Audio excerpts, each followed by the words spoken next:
Happy Friday. Welcome to the Scoop World Order. It is Oregon Eve, folks. What a day for tomorrow. All you Cleveland Indians fans and Ohio State fans, about as good as it gets. Playoff baseball, followed by some awesome, the game of the year for us, a game that we're all looking forward to. First time we've been out at Outson in a long time in my lifetime, so it's going to be really excited to see how these guys handle it. The boys are out there. They left early this morning. They went and got their walkthrough done at a local field. They're all on track. They're going to stay on East Coast time. They're going to put the kids to bed a little earlier, ignore the clocks in the Pacific time zone, and just go by what you're doing. The Buckeye time is what they've coined it. So these guys are going to be going to bed. It's going to feel early, but I think these guys will be ready to go. Treat it like a night game. Get that W, win by 1 point, get home safe and sound. It's going to be a huge one. As always, we enjoy you guys kicking it with us on a Friday night. I know that you guys have a lot of entertainment options, and we really appreciate you guys kicking it with us, having a good time. Again, the Scoop family is incredible, so pat yourselves on the back. There's nothing like this going right now, so we appreciate the camaraderie. You guys always having the chat lit. Thank you, Steely. Thank you, Sean Schrock, Sean Rollins, Akeem, Kim. Devin is out at Oregon. I talked to him for a little bit. He is out at a big event for Ohio State folks, so it's going to be an amazing 24 hours. Really excited about it. We will have a post-game show immediately after the game. No matter what time it is, we'll be ready to rock. Nevada and I'm going solo tonight. Nevada had an errand to run, so I am rolling with it. We're going to break some film down. This is also a Scoop Ultra chat, so with it being a Scoop Ultra chat, if you guys have a question, I'm going to put a kind of a sample question in the chat. Put some asterisks in front of your question. I'm going to do a little example like it. And then just, I'll look for them in the chat. Again, if I miss it, I apologize, but I'm running this show solo tonight. These are always fun. I like the Scoop Ultra chats. If you're a Scoop Ultra member, it is basically like a free super chat. We're going to do these very frequently. And just because, again, I think that it is a great way to appreciate our Scoop Ultra members that are our premium members here on our Buckeye Scoop YouTube channel. So thank you guys for that. With that being said, again, if you guys enjoy this content, just keep on spreading the good word. Again, this thing has been an amazing deal. We're rolling towards 48,000 subscribers on YouTube, so keep spreading the good word. Again, leave us a like, click subscribe, also click the little alert bell. And again, if you guys want to do something awesome for us, there's hundreds of you guys watching right now. Follow us on Apple Podcasts. Get on your phone. Have your spouse get on her phone, click on Buckeye Scoop. That has been growing. It isn't an accident after we've had a call to action that it has been growing. So where am I at this point with the Oregon prep and projecting out the Oregon game? So I've watched as much film as most of the coaches. I really like to dive into these things pretty deep and kind of see where we're at and see what we can do versus a team like Oregon. I think that it's going to be imperative to take care of the football. I know that is boring. That is an obvious thing. But in games like this, I think turnovers are so critical. You have to remember a pretty universal statistic in football is if you turn the ball over 0 times, you win 75% of the time in higher levels of football. If you're in the NFL, college, it's around 75%. So if you take care of the football, you automatically enhance your chances to win. I think we have to be great on special teams. I know that you guys are like, okay, Jim Tressel, like rolling your eyes at me. But, Boise State had these guys beat, and they were just awful on special teams. They gave up a kick return touchdown, punt return touchdown. Again, Oregon was kind of getting rope-a-doped there by Boise State. Boise State shredded these guys on the ground. If you guys haven't watched Rashad Jeanty, the tailback, he's every bit as good as Quinshon Judkins and Trey Henderson. I think those are the 3 best running backs in the country. And those guys, they ran all over these guys. And again, I don't think that Boise State's line is as good. I don't think that their quarterback's as good as Will Howard. And their skill guys at wide receiver are definitely nowhere near what we are. But Boise State had these guys beat. It's just they gave them the game away. I do not think that Oregon is physical. I don't. I know that they came in here in 21 and they pushed us around, but that was Mario Cristobal, much more physical coach, in my opinion. And that team benefited from one of the most poorly coordinated defenses, I believe, in Ohio State history. We gave up just gobs of yards. We did it versus Utah. We did it versus Oregon. Did it versus Michigan. It It was embarrassing, to say the least, and that was what made Ryan Day call Mark D'Antonio midseason and call Will Muschamp midseason to try to get those guys out of either retirement or a quality control role, because he knew that he was on the Titanic and they'd struck the iceberg, and if one of those guys came in, maybe they could mitigate the water rushing into the corridors and filling up the Titanic. But alas, neither of them took the job. They stuck with Kerry Combs, and all of a sudden, man, the defense was never, they never had confidence in the scheme. And again, the players have got to buy into the plan in games like this. Like if whatever Chip Kelly is selling, Trey Henderson needs to be buying it. Will Howard needs to be buying it. That offensive line needs to be buying it, because that's what happens. You need buy-in from your best players. You need buy-in from a team on the road. The thing that's fun about the road is it really cuts down on the riffraff when you've only got the travel squad. So you only take 70 guys on the road. You don't take, our team has 150 guys or so. I think you might take 75. I'm not sure, but it's between 70 and 80. I believe it's 70. It used to be 70. I don't know if they've moved it up at all. So there's like 40 guys that are Ohio State football players that did not make this trip. And a lot of those guys are freshmen that are redshirting, maybe upperclassmen that don't really have a chance to play. Walk-ons. They only take guys that really have a chance to play in the game, or maybe they've got a guy that they want to just have him experience like a loud stadium. You might take a fifth quarterback or something. I'm not sure if Air made the trip or not, but it really whittles it down. It shows you where you stand. If you don't make the travel squad, it's tough. Again, my freshman year when I redshirted, I didn't travel to any road games. So, you have that weird situation where, you've got all your Ohio State gear and you're an Ohio State football player, and then the team leaves and they're playing on Saturday and you're still in the dorm. And people say, well, aren't you on the team? Or I thought you were an Ohio State football player. I guess you're not, because you're not at the game, and blah, blah, blah. It's just one of those weird deals. But I used to like going on the road because it's just the war daddies, man. It's just the guys that you need to go win that game, to go get after it. And I think that this is a great time for the team to come together. This will be a very loud environment, a hostile environment, which again is fine. I mean, you got to remember when you play away games, it's loud. But outside of Penn State, there was never a stadium where the noise really affected us that much. I mean, Penn State in 05, it affected us.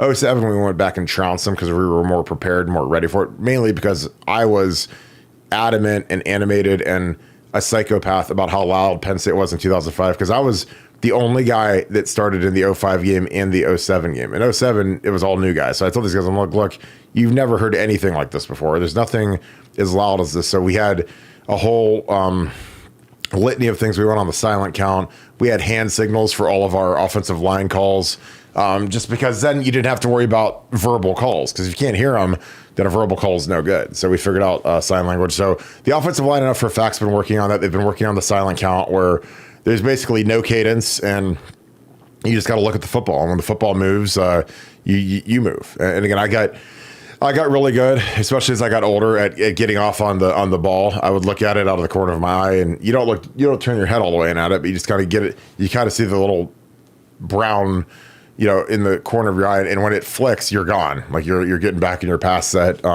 It's more of a pass set thing than it is a running game thing. But I'm excited. I think these guys have they've got something to them. I think Ryan Day has something to prove. But I think that Ryan's going to have a huge benefit here with Chip Kelly being the play caller. So Ryan can actually be the head coach. Ryan can actually run the game, manage the game, help oversee both sides of the ball, instead of being hyper focused on offense like he's had to been since he's been the head coach and since he's been the play caller. I mean, he did not have a good game versus Oregon last time as a play caller. He panicked. He was calling a lot of the same plays over and over again. I think that he was a little shell shocked because we were favored, and we walked into a game and Kayvon Thibodeau, who's their best player, didn't play. So we're like, well, this will be great. And then they still mollywopped us. So I think Ryan's in a much better place. This is a much better team, much better defensively. So it'll be really interesting to see how these guys start off. Excuse me, I'm going to start knocking out some of these questions. But yeah, as you guys have questions, if you guys are Scoop Ultra members, just toss in This is a perfect one. Karis, again, thank you so much for always being on here. You and Beth are awesome. Thanks for being an Ultra member as well. How does the stadium rank in difficulty? They're probably top 20, I'd say. I mean, it's not Penn State. It's not big enough. It's not loud enough. I know it'll be loud, but I don't think it's that loud. It's a small stadium. I've talked a lot. The Washington Huskies have a shockingly loud stadium. There's nothing that beats Penn State. Penn State's the loudest in the country. But Washington is up there. They're probably similar to Oregon. And again, I mentioned a lot of it is because, it's a lot like a concert venue or a domed stadium, the acoustics. Because again, at Washington, their stadium, if you Google the Washington Huskies Stadium, it has like an awning from the 30 to the 30, and it's metal. It's a metal roof awning. Obviously, it's open in the middle, so it'll rain on the players, but not the fans if there's rain. But it's so loud because it's it's the metal roof, so the noise just kind of bounces back and forth. And I just remember it was deafening. We played there. But that was a good trip. Like I said, we went out to Washington in 2007, similar flight, 4.5 hours, whatever. And we came home with a good win. I mean, it was a tough fought game. They had Jake Locker, who was a first round quarterback. And, we really had to fight for it. I mean, it was a game where, it wasn't clean. It wasn't super pretty. But again, when you go on the road, one of these long road trips, it's just get the win. However you got to do it, no matter what, if it's ugly, pretty, if you ask me, you just want to get a win by 1 point.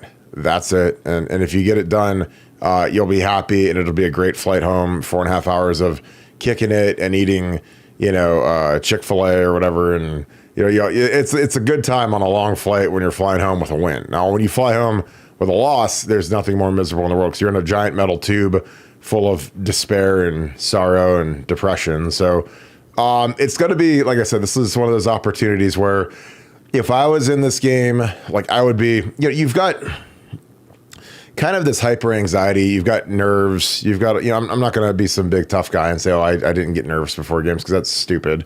Because the eye of the world is on you. And, you make a mistake in a game like this, it could be something that defines the rest of your life. And that's real. You ask Ryan Hamby, when Ryan Hamby dropped that ball against Texas, that's literally all that kid's ever going to be remembered for. Because that's what it is, and again, you sign up for this stuff. You could also be Jake Ballard. He made that catch in the Rose Bowl versus Oregon. That's what people remember him for. So, when you're an Ohio State football player in general, you're either not remembered or you're remembered for your biggest moment. If you have a big moment, like a big touchdown or a big catch or a big sack or whatever, or you have a bad moment, a dropped pass, a fumble, a muffed punt, that's kind of what people remember you for around here. So again, there's some anxiety, and I saw Josh Farr, he did interviews yesterday, and it was a little cringeworthy, and I think Josh Farr is a really nice kid, but he talked about how he gets nervous when these games are on national TV. And again, I'm just paraphrasing, but the gist of it is he knows if I make a mistake on national TV, then the whole world's watching, everybody knows that I made a mistake. And I'm like, well, I wish that I could, say to him, dude, the whole world's watching you. And again, you signed up for this. And again, it could either be something that paralyzes you and you're scared of, or it could be something that emboldens you and inspires you to cut it loose. Because again, I knew everyone that plays on any sort of stage, especially when on a stage like Ohio State, there's going to be anxiety. There's going to be butterflies. There's going to be nerves. Again, I was a basket case before games because again, what's at stake. I mean, when you're playing at Ohio State, especially when I played back in the day, I mean, these guys have margin for error. We had no margin for error. I mean, when it was, you had to make the top two to make the BCS title game, you couldn't lose. These guys could, I wouldn't have any anxiety in the world because these guys could lose tomorrow and still make the playoffs. Still have a chance to win a national title.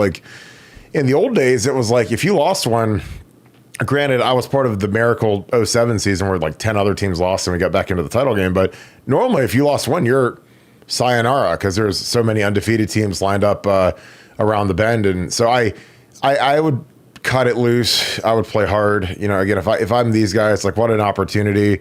Because again, there's no great opportunity without great adversity. The great adversity is loading up the plane, going into hostile territory. You lost the last time you played these guys. They're kind of a chic pick to win, but I just look at the nuts and bolts of it, and I like our physicality as an offensive line versus these guys. I don't think these guys are tough.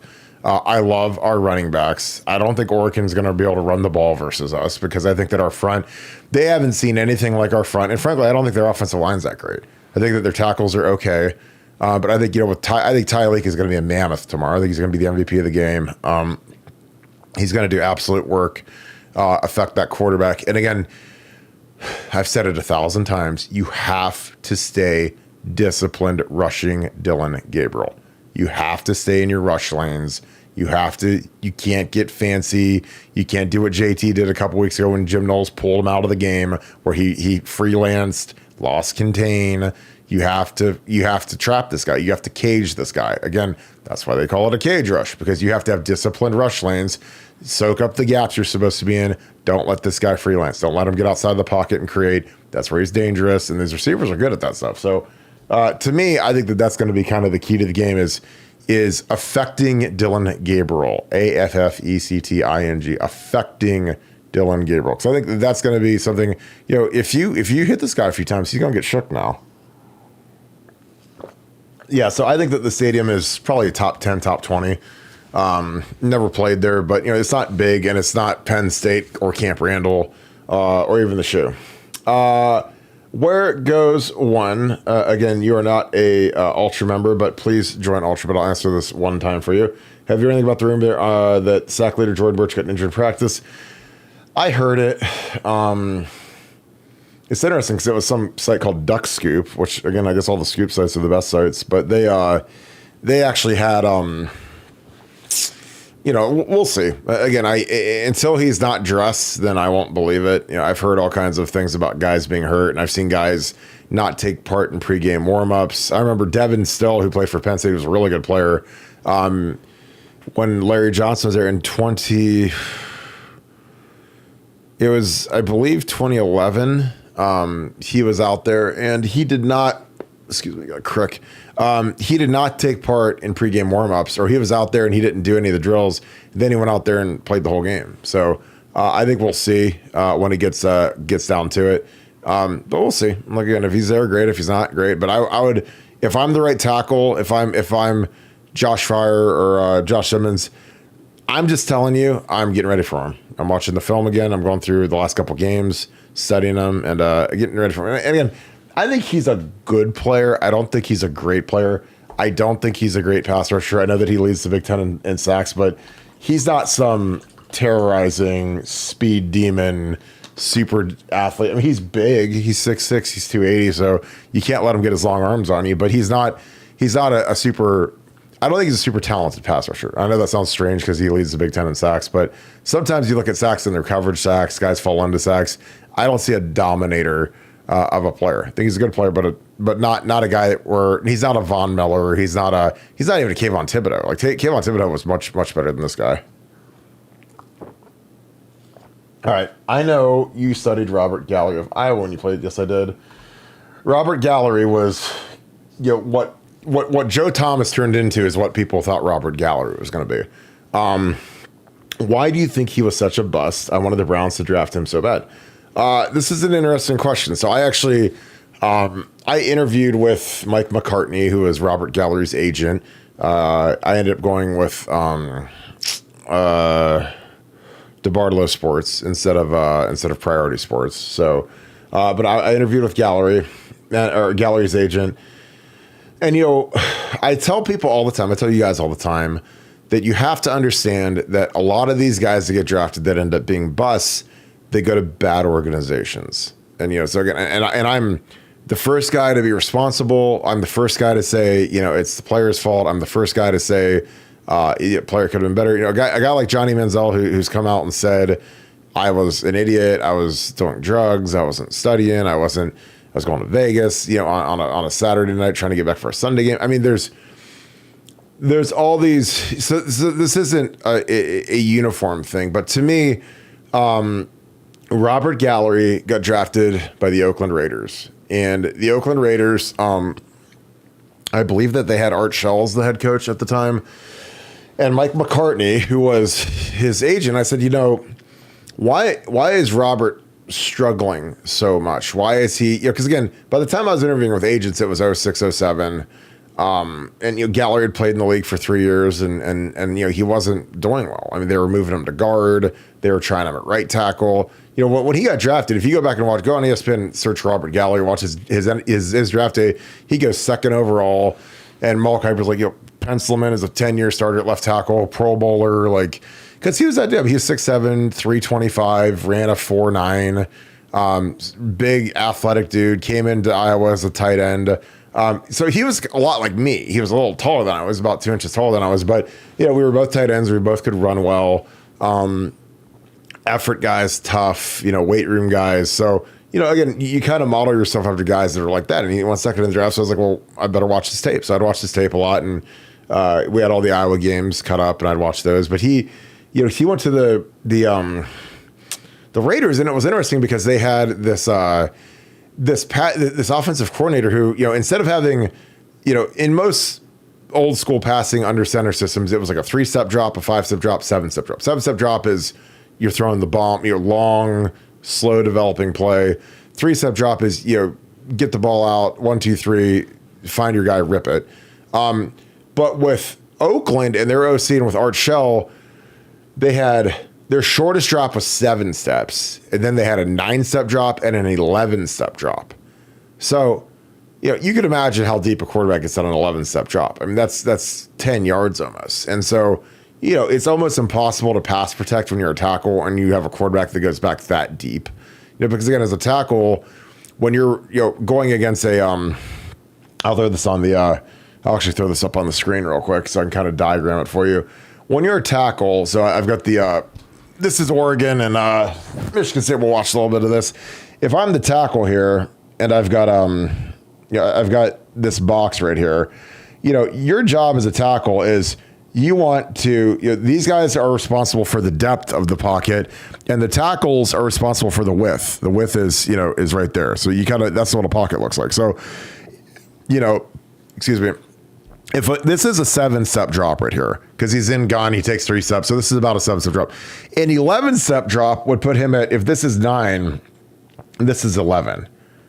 So, I mean, I don't know how on earth an offensive tackle is supposed to pass protect when a guy's way back there. You can't. You have no angle to run the guy, because you want to run this guy. And again, this right tackle does a good job. He's getting a little soft on the edge. He needs to push a little harder, but he kind of runs him around this arc. You're taught to run these guys around the arc, and then the quarterback can step up and deliver the ball. So, what I'm getting at with Gallery is that schematically, when they asked him to do an 11-step drop and a 9-step drop, it's like no tackle can do well. So they put him out at left tackle, and the guys are just flying past him, and he's giving up sacks. And a lot of it's because of the scheme that he was in. It was a scheme that I'd never heard of before or since, and it was idiotic. And I was just like, yeah, I wouldn't want to pass block in that. And again, I think that when you're a young player in the league and that happens to you and you're giving up sacks and you're getting beat to death by the fans, like, eventually, like, it just shatters your confidence. So it's tough. So, again, confidence is a very fragile thing for football players. And I think he was a little shell shocked and just never really, he actually turned into a pretty decent guard in the NFL. Never got that big second deal. But he was able to hang in there as a guard. But you don't spend the second overall pick in the draft on a guard. So yeah, it was perplexing to me. But that's the thing about the NFL draft is a lot of the guys, it's where are they drafted into, who's their coach, and how strong is the organization, because that can really amplify things. Because I always joke,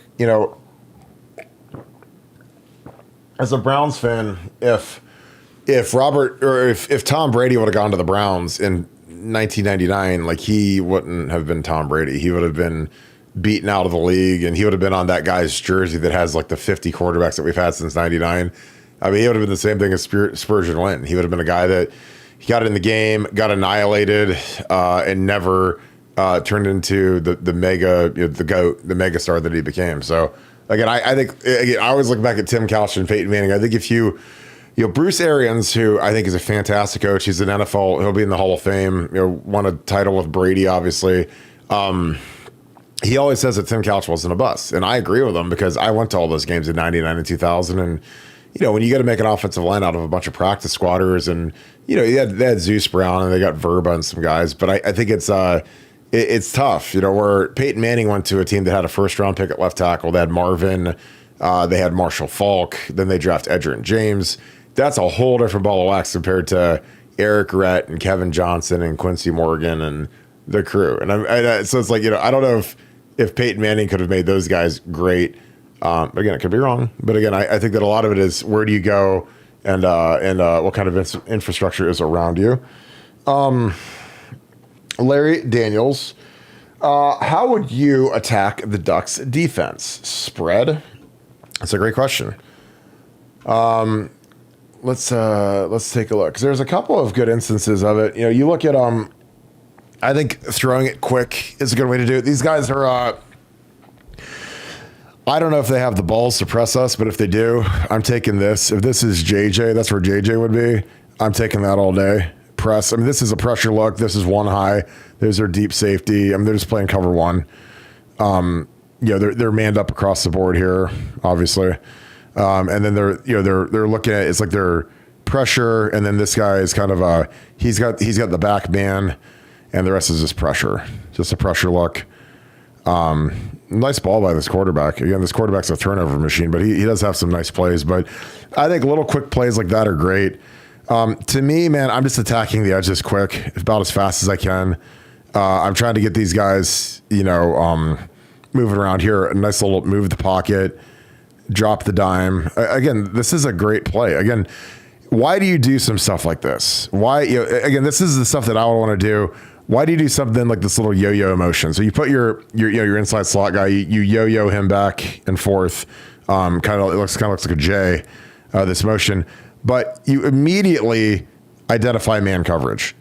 Now, how do you know it's man? Because this guy's running back and forth with him like an idiot. So watch him. He runs back, runs forward. So again, the quarterback instantly knows he's got man coverage. So again, if this is your guy and you like the matchup and it's manned up, or actually, excuse me, no, he goes here. That's his big guy. I think that's Marsh. That's the big dude. That's their big freshman.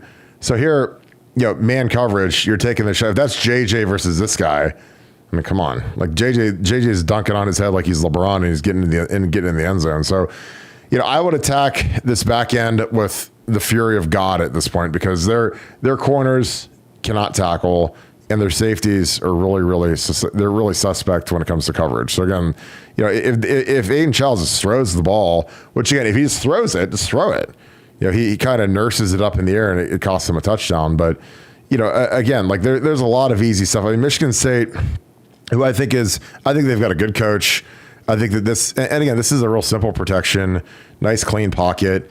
Our offensive line is 1,000 times better than Michigan State's offensive line. So, I think moving the ball around, a little play action here, again, this is Michigan State in a nutshell. They're down on the 1 yard line, and you can't do this against good teams. You can't burp the football up here, which he does. They're in their little tight end wing. There's your tight end. There's your wing.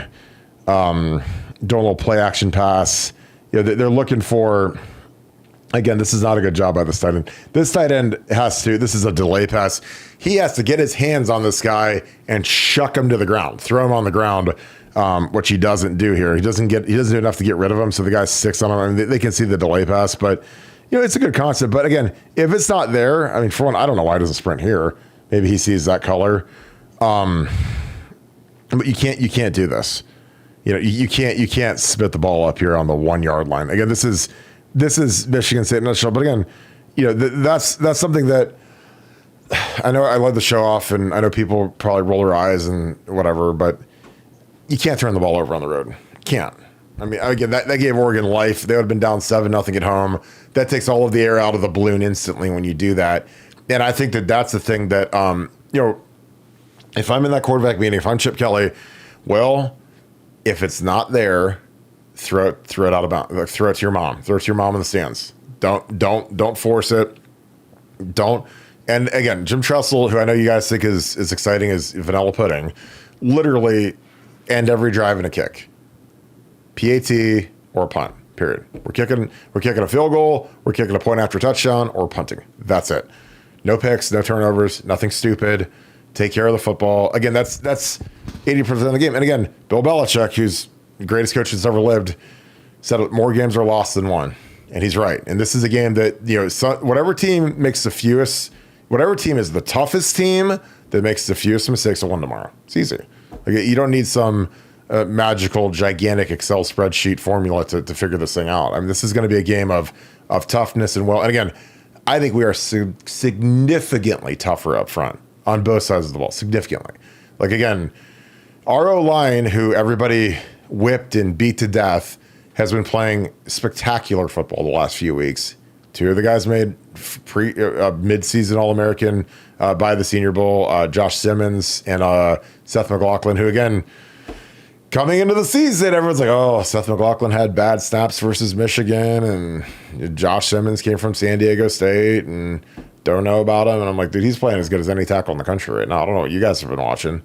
I don't know who you guys would want. I mean, I'm sure that there's somebody out there that might be better, maybe the guy from LSU or whatever, but Josh is playing really good. And again, in Chip Kelly's offense, where he, the way he likes to highlight speedy receivers, and, he had the Black Mamba, DeAnthony Thomas, and he had Kenjon Balmer and all those speed demons that he's always had. He likes to highlight his athletic linemen too.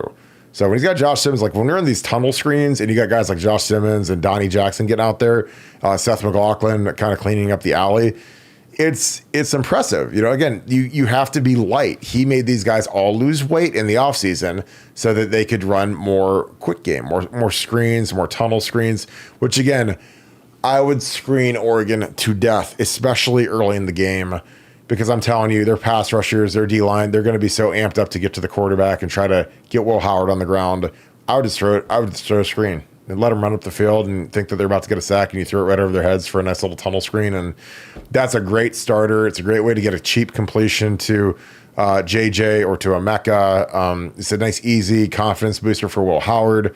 Because early in the game, like when you've got, any quarterback, it doesn't matter if it's a fifth-year senior or a freshman or Tom Brady in his 25th year in the league. Like, you want to get the quarterback going early. Give him some easy completions. Give him some nice, throw it to your best player. Throw a nice easy route to your best player. Again, this is one where I'm doing that quarterback meeting tonight. If I'm Chip Kelly, I'm sitting in that meeting with Will Howard and I'm saying, look, what do you like? Give me your favorite openers. What's the first play that you want to run on the first drive? What are your favorite things to start the thing up? Because again, like his opinion matters more than Chip Kelly's, because he's the guy that's going to go out and do it. And like that's the thing is, like our offensive line coach Jim Bowman, when we'd sit in that Friday night meeting, he'd ask us what our favorite plays were, and I'd say I want zone right behind me, run zone to the right, so I can kill this defensive end and throw him out of the club every time. Run zone, run power to the right, where I get to be the lead guy in the double team and kill the defensive tackle. Because again, like I want to hit those guys early. I want to hit them violently. And I'd also say throw some quick game. Get our quarterback going. Throw some three-step stuff for Troy or for Todd Beckman. Because a three-step is you catch it and quick route to your best receiver. Boom. Easy completion. Get them going. Plus, we used to cut on those. So I always wanted to cut defensive ends early in the game just to let them know that I could cut them. Just to let them know that it was there. No defensive end in the world likes getting cut in his kneecap. And I wish that we would cut more, something that we don't do, but it would be absolutely amazing if we did. We got some couple let me knock out. Yeah, so that's how I would attack this. I mean, you got to go quick, and I'd go tempo. We haven't shown any tempo this year. I would go tempo for days. Buck Vader, 1977. Thanks for being an Ultra member. Do you ever do speaking engagements? I know the residents and faculty at my home would love to meet and hear your stories.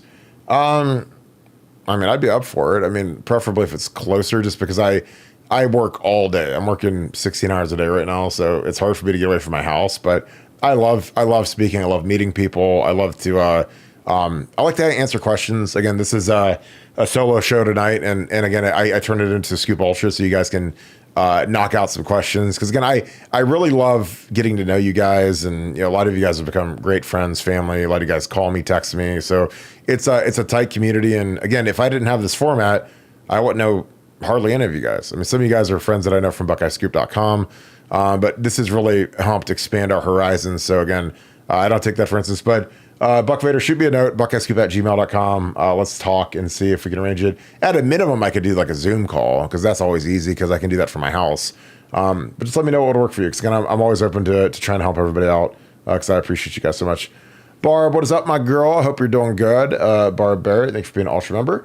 When I look at the rankings nationally per item, offensive scoring, defense turnovers, I see us 28, 35 to 3 to 7.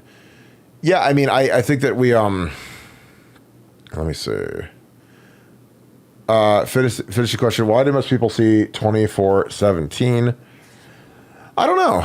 I mean, I think it's gonna be a little bit more high scoring because I think that we're gonna have some explosive plays. Because again, like Boise State scored like 34 or whatever. It was like I don't know if it was like 38, 34 or something like that. So if Boise can get 34, we can get 34. I mean, we're better in every single area, including running back, than they are.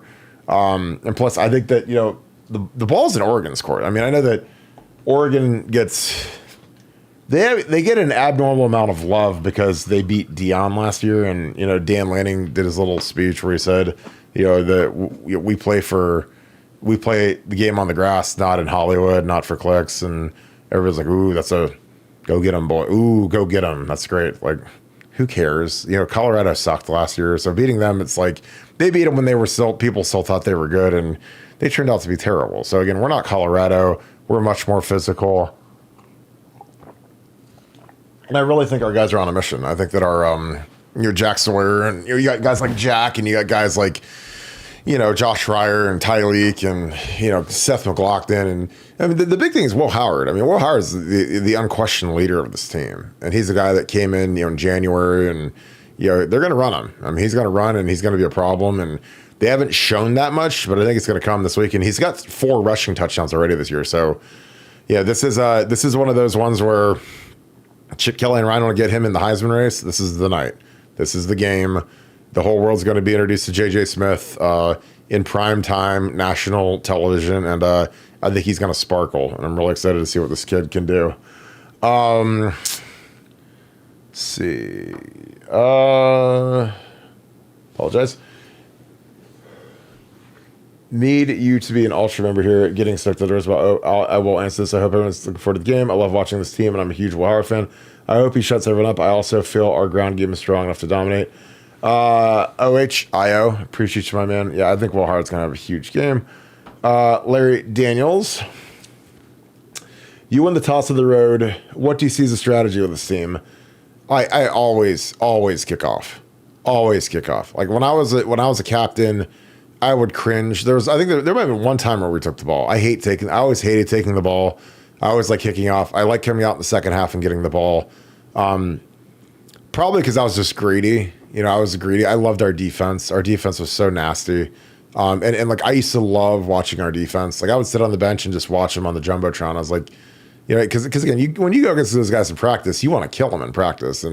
But you get to go out there and watch them whoop guys. And I was like, oh yeah, I've seen that move before. Vern Golson, Cam Hayward, Laurinaitis, and those guys. So I like those guys to go out there.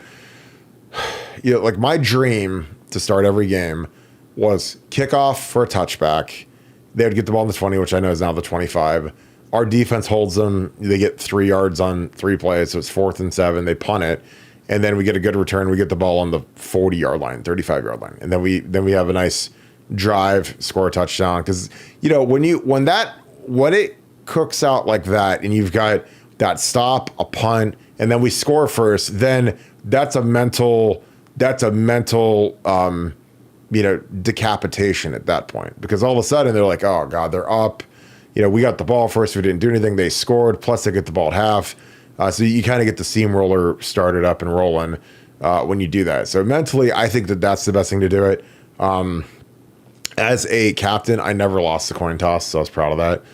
You only get to call it if you're the away team, but I always called tails. I never lost. So hopefully these guys will be smart enough to call tails tomorrow.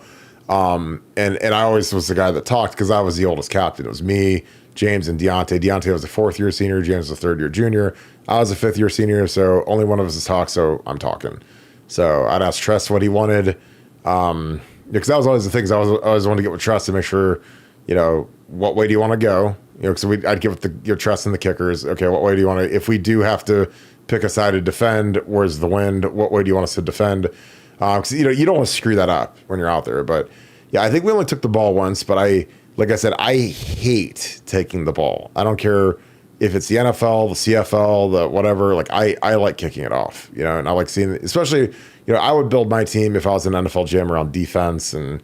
Obviously you got to have a great quarterback, but if you have a defense that can pressure, it's terrifying, and it's something where I think the first drive of the game, I don't want to say it's worthless, but it's a lot easier to know what you're getting in the second half of a game because you've got a feel for who's winning the matchups, what defense are you really getting, because again, going into the game, I'm sure that we've studied what Oregon does. But we really don't have any idea how they're going to defend Chip Kelly's offense. Like, we really don't. I mean, you'll get out in the game, and they might want to be blitz heavy. They might want to change different fronts. They might want to go bear. Who knows? But I'm just telling you, like, you don't know until you're out there because there's no law that says the defense that they ran in the first 3 or 4 games is what we're going to see. Now, they'll probably run something similar, but you just don't know how much they want to pressure, how much they want to play coverage and not blitz. I mean, there's just a lot of variables that you find out in the first half of the game. Because then when you come out after the first half, you're like, well, God, this is, we know what we're getting. So let's go carve them up, because like I said, I like that second half, that first drive, because I know exactly what they're going to do on defense, and let's go beat them down a little bit. And so, Larry, I appreciate you, brother. Buck Vader, 1977. Appreciate you, my friend. Do you think Simmons proves he can develop elite tackles, and could this game make him a first-round pick? I think he's going to be a first-round pick. I mean, I've watched all of his film, and he looks great. Again, this is why, sometimes you have to trust the process, because I know a lot of people want to dive headfirst off the top of Ohio Stadium because we didn't get some 5-star tackle that went elsewhere and then never did anything. But we got little old Josh Simmons from San Diego State. And again, nobody was very excited because they said he had 17 penalties and he had, whatever. And he was okay last year. I thought he was good. I mean, he's one of the most athletic tackles we've ever had. It's not even a question at this point. And he's getting stronger. And again, you gotta understand when a guy like that gets into a place like Ohio State, like with what Mickey Marotti does for offensive linemen, it's incredible. How strong he makes guys, how well he develops their lower body strength, their base, their explosion. I've seen it. I mean, I saw it with Andrew Norwell, I saw it with Mewhort, I saw it with Corey Lindsley. It's incredible. Like if you're an offensive lineman and you don't, and you can train under Mickey Marotti and you don't, you're an idiot. I'm just telling you, it is what it is. Because he's turned Josh Simmons. I mean, he's literally changed Josh Simmons' life, along with Justin Fry. Justin Fry, Tim Drevno, they've done a great job. And again, this is why I said trust the process. Everyone wanted to kill those guys after week 1 for whatever reason. And again, I said, look, Austin Seyerville made his first career start. Tigre Tishkabola made his first career start. Seth McLaughlin made his first career start at Ohio State. And your tackles are back and whatever. So I'm like, when we get Donnie back and these guys get a little bit more, of their sea legs under them and they get a little bit more comfortable, they're going to grow. And they flourished. Tigre played great last game and Seth McLaughlin's been the best center in the country. So again, like, that's why I tell you guys, I'm like, just listen to Nevada and I, because again, we study this stuff. I watch tons of film basically so you guys don't have to. And I can just give you the cliff notes and say, this is what's important. And this is what you need to know. This is where we need to get better. This is where we're great. This is where I think we're headed to. And again, I love the direction of this team. I really do. Got a couple super chats here. I'm going to clean these up. Again, I appreciate you guys kicking on with us tonight. Excuse me. Kevin McQuaid, thank you for the 5. Shout out to my bro, Carlugi. Maybe you've answered this already. It seems like getting a Buckeye Leaf sticker is not so easy this year. I like it. Do you agree? I used to be jealous. Not jealous, it's not the right word, but with Buckeye Leaves, the system for getting them was always, with Tress, I kind of knew the system. It was, you would get 1 leaf for winning a game. You'd get 1 leaf. You get another leaf if it's a Big Ten win. So if you beat a Big Ten team, you get 2 leaves. If you grade out as a champion, you get a leaf. If you're we used to have this thing called the Jim Parker Offensive Lineman of the Week. If you got that, you got an extra leaf. If you got offensive player of the game, you get a leaf. Defensive player of the game, whatever. But we the guys that would just clean up big time on Buckeye leaves were guys that played special teams. That's why like a guy like Mike Doss had his whole helmet filled on both sides. This is because he's on the punt team, he's on the kick, he'd be on the kickoff team.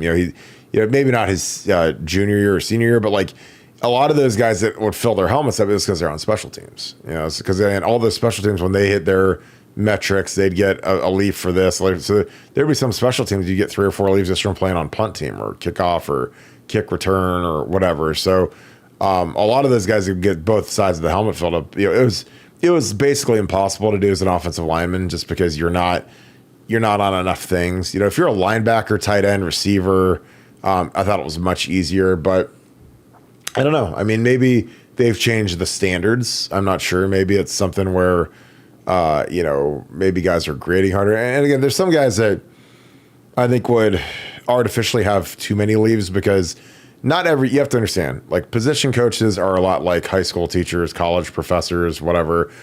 They don't all grade the same. If it's some sort of subjective thing where they can say, he did a good job on this player, he did a good job on this player, whatever. There would be some position coaches that would grade players like comically high. They'd have like their whole team would be, their whole D-line room or linebacker room or tight end room. They would like all be champions. And then there'd be guys like, Zach Smith was one of the hardest graders ever because you got to remember Zach Smith, he worked for Urban.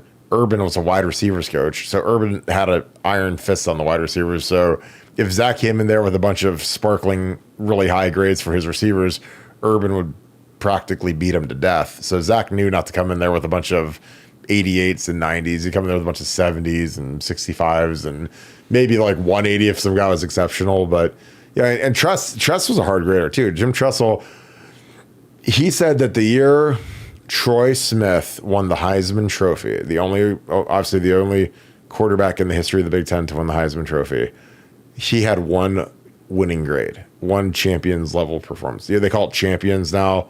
We used to call it a winning performance. So yeah, Jim Tressel was a notoriously hard grader of the quarterbacks, but again, that was his thing. And again, I don't argue with the guy. I mean, he's a Hall of Fame coach, one of the greatest coaches that ever lived. So, but I always thought that was funny that Troy had one winning performance and he won the Heisman. So, it's not always equal. The Scotty Do, thank you for the 5. Love the show. Could we get some black Buckeye Scoop flags on the score? Would love to buy and rep them. You know what? That is a great call. I'm going to toss that on there. And I'll tell you what. Let me see if I can find our QR code. We do have our QR code. If you go to repthescoop.com, the store is up and working. But yeah, it's let me see if I can find this store. I think our store is up. Let me see if I've got our QR code. It's literally if you type in repthescoop.com, repthescoop.com, it should work. Let me see if I've got our QR code. So, all right. This is our QR code. I'm going to put this up on the screen. So this is super, super easy, super nice. Appreciate you guys. Let me toss this off here real quick. So I'm going to test this live and in person for you guys. So, get out your iPhone like so and get your camera out and shoot it at the screen. And it should pick up the QR code. So it just picked it up and it'll take you click on it and it'll take you right to the store. So pretty cool.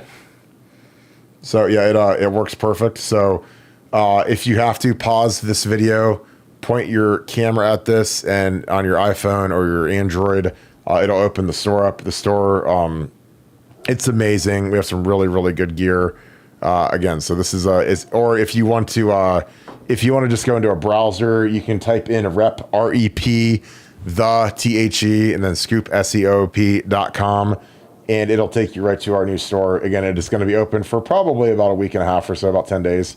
And, it's going to be a really nice, it's a really nice little deal here. So I think you guys will appreciate it. Really high quality gear. I'll throw the store up here real quick. The store is live. I will get the flags put up in here, but we've got the massive hoodie, which we have not offered yet. So that hoodie looks awesome. So I'm obviously going to order that. We've got the white quarter zip. We have a black Nike long sleeve. So I'm going to be buying a crap load of those because I love those with the American flag on the back. We got our Scoop hat, and we have a Scoop beanie, which was much requested. So I'm definitely getting a bunch of those Scoop beanies. Those will be great Christmas gifts. So you guys can look fashionable. And here's the thing. If you guys have anything that you would like to request, like a black flag, send it to me, buckeyescoop@gmail.com, and I will try to get it added to the store. I can't make any promises, but I know we can do flags. I have a ton of flags. I love seeing you guys rip the flags. And again, something that would be cool is buckeyescoop@gmail.com. If you guys wear your gear anywhere cool, anywhere fun, send me a photo. I'd love to put it on the show. Again, we like to see. I know a lot of you guys like to travel all over the place, all over the world. You know, you guys go to Myrtle Beach, you guys go, Hilton Head, go down to South Florida, wherever. Rock the gear. Take a photo of it, send it to me. I'd love to put you guys on the show. Again, I love seeing you guys represent all the stuff that we like to rock. Because again, it's such a fun crew, and the gear it's really fantastic quality. I love it, and like I said, I just love seeing you guys representing and wearing it. All right, Larry Daniels got another Scoop Ultra chat. I appreciate you, my man.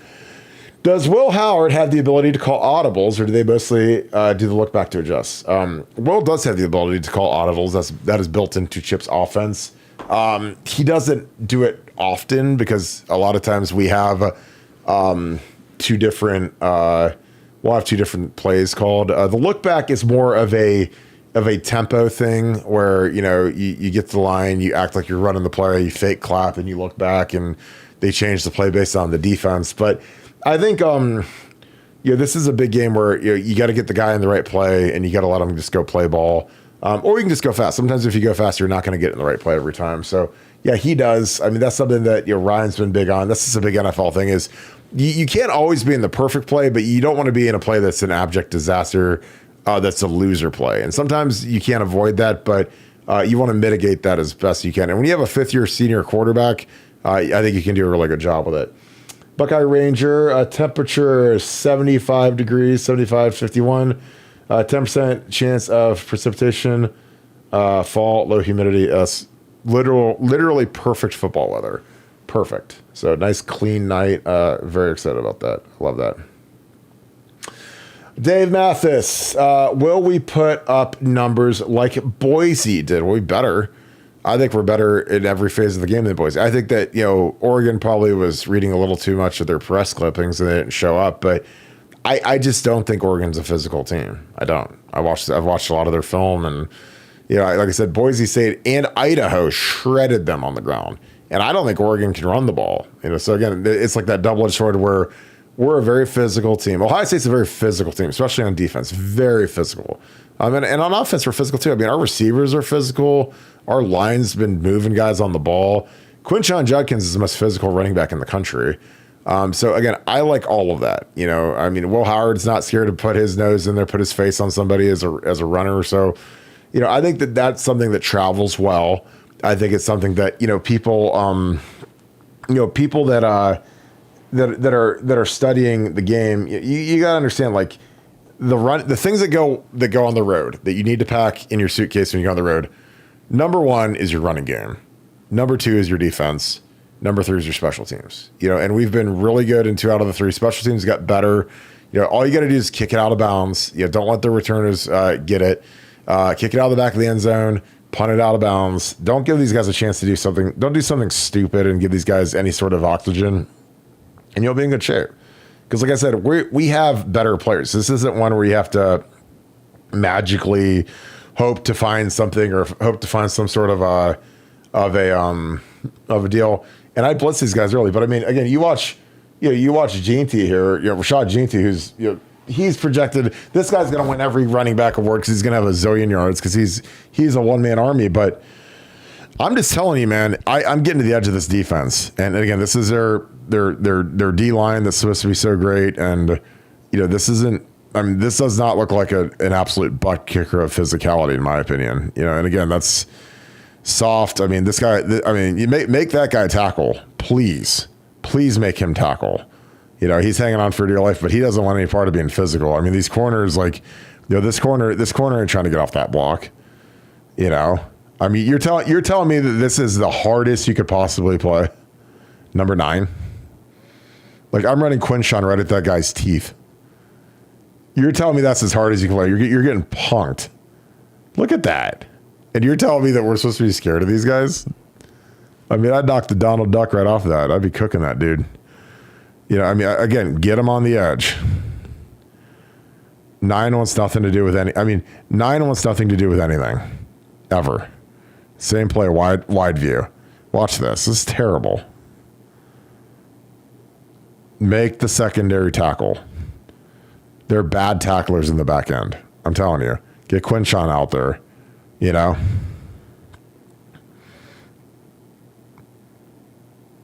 Not physical. Getting launched. Defensive end. I think that's Mateo Uiagalelei. I mean, I know that everyone's scared. Like, are you scared of this? Watch this. Okay. I mean, you guys might be different than me, but I ain't scared of that. Not scared of it. You know, need a better fit here. But still, he's playing off the block. He doesn't make the play. Again, like, do they really, do these guys really want the smoke? I don't know. We're going to find out. Find out quick. Get a little corner blitz here. Easy to see. Corner's topped by the safety. You got to look at him. He's coming. It's like 90% of the time. Goes inside. Gets picked off. Again, this is almost a disaster because, again, if he slips through here, it's gone. So he makes a miracle of a play, which, again, is fine. But you got to have better recognition than that.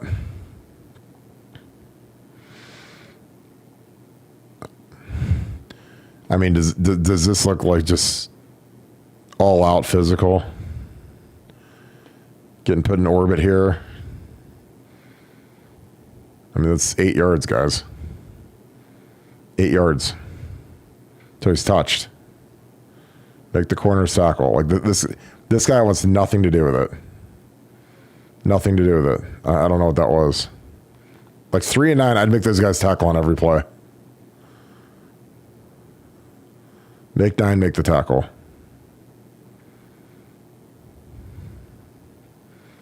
Wheel it back here. I mean, these guys are just getting bushwhacked. I mean, this is a D end, I think, isn't it?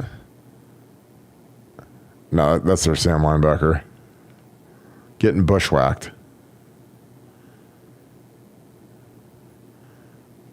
Another 8 yards. I mean, you gotta understand two for Boise State, who's a great player. I mean, he averaged, again, I love watching this right here. Douche. This is one where you got to go light a candle at church the next day. Kaboom. And do that. I mean, those add up. You hit guys like that, man. They don't want any part of it. Run through arm tackles. This guy is a swimmer. This guy likes to swim. He likes to play around blocks. Got to take advantage of that. You know, that's the kid from Michigan State, I believe. You gotta get after these guys. Get in here tight. I don't like this call. I don't like this condensed stuff. You got all these guys in the box. I'd hand off that fly sweep. I'd do a play action. Do something. But it's just like, this is just too big of a cluster. The guard just falls on his face. The guard does not. This is on the guard. Does nothing. Falls on his face. D tackle's active. You know, I don't know. Bring it back in. See this I can work with. You know, here, you know, when you're running right in that A gap, it's hard to hear when you got a shot to crease it and get outside. I like that. This end is in outer space. He's got contain. He's got outside contain. He's got the D gap, and he gets hooked right away. I mean, I don't know what you're supposed to say. He's hooked. His job is to edge the defense. His job isn't to get hooked. You get hooked, man. This linebacker's he's in no man's land. He's got to play here, and then he can't get out there. So it's a walk in. Easy. So again, I'm not going to watch this whole game, but again, I've watched every game. I like the physicality of our team. I like where we're headed tonight. Again, I think that the guys had a good prep. The guys I've talked to could not be more excited. They're on East Coast time, so they'll go to bed at a decent hour. I'm sure they're hydrating, they're drinking their smoothies and get their minds right, because this will be a war. This will be a tough one. But our physicality and our running game travels well. Our defense will travel. You can't let these guys beat you over the top. You got to make them earn it in the passing game. Keep them in front of you, and you can't give up big runs. So again, don't give limit explosives. But these guys haven't ran the ball great. Oregon has not ran the ball great. And again, Boise State had these guys dead to rights, but they gave up 2 kickoff returns. So again, you can't relax, you can't lapse, you can't, we scored a touchdown, so let's take the kickoff off, because that's what Boise did. They had a huge play, scored a touchdown, and then they gave up a kickoff return. So it's like all of that great will and all that good feeling, it just evaporates when you do something silly like that. Got another super chat, and then I'll probably let you guys go off into the night. Chad Russell, how are you? Thank you, my friend. Thank you for the 5. Going to the Penn State whiteout game. It's going to wear the white half-zip hoodie on the repscoop.com site. It says flag back. What does that mean? So we on our items, we like to put the American flag on it.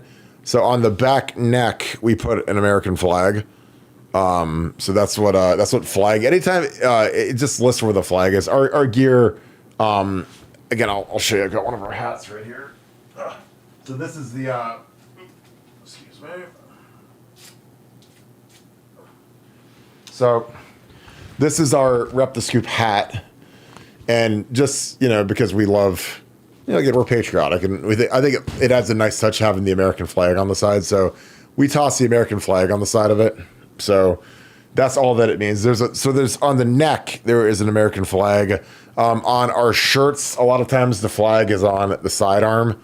It's on the sleeve. So that is what that means. So again, that's hopefully that clears it up. But yeah, like I said, I love putting the American flag on our gear, and I think that I've gotten a lot of nice compliments about it, because again, we're very patriotic, we're very pro-military, very pro-America, and again, I'm not trying to sound like too big of a honk or whatever, but I really like to represent the United States. And again, I'm proud of our country, and I'm proud of our service people and our men and women overseas. So it's just something that we added. And I've got my father-in-law is a Navy guy, and Nevada's dad was an Air Force guy. So it's something where we like to represent a little bit. So we throw that on there. So I hope that makes sense. But again, I never have had somebody say that they don't like having the American flag on our gear. And again, I just want people to just remind, it's just a nice little thing to represent our country and who we are and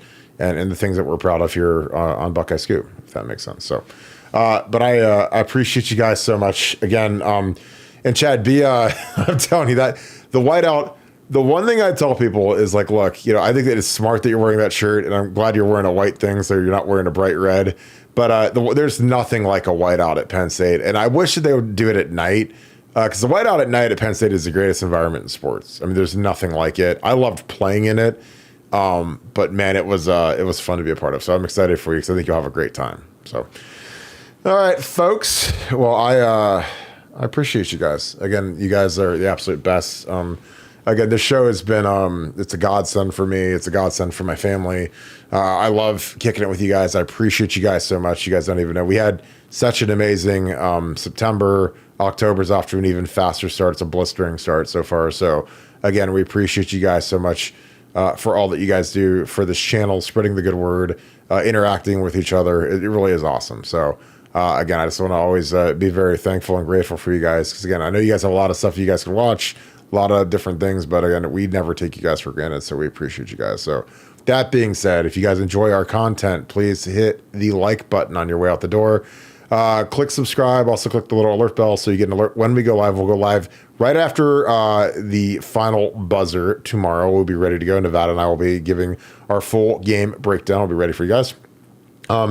Again, I implore you guys, if you guys want to do something awesome for us, we've been trying to grow our podcasts in other mediums, and it's something that you guys have definitely been paying attention to it. If you literally go to Apple Podcasts, and you right here, can't see it, sorry. It's got to focus, might focus there. Search Search Buckeye Scoop. Super, super simple. Takes 2 seconds to do. It literally, subscribing to our podcast on Apple Podcasts is just huge for us. And you guys have been doing it. So thank you so much for that. So again, I just appreciate you guys. Again, you guys are helping us out so much by doing that. It takes us 5 seconds to do.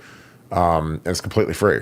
So again, it's the best of all worlds. And it really helps us. So, but with that being said, thank you so much, Buckeye Nation. Thank you, Scoop family. Have a great Friday. It is like Christmas Eve, except it's Oregon Duck Eve. So I'm excited for the players, excited for Ryan Day, excited for the organization, the whole program. Excited for you guys. It's going to be a great day tomorrow, great sports day. So I just appreciate you guys so much. I hope you guys have a great rest of your night. And see you guys after the game tomorrow. Go Bucks.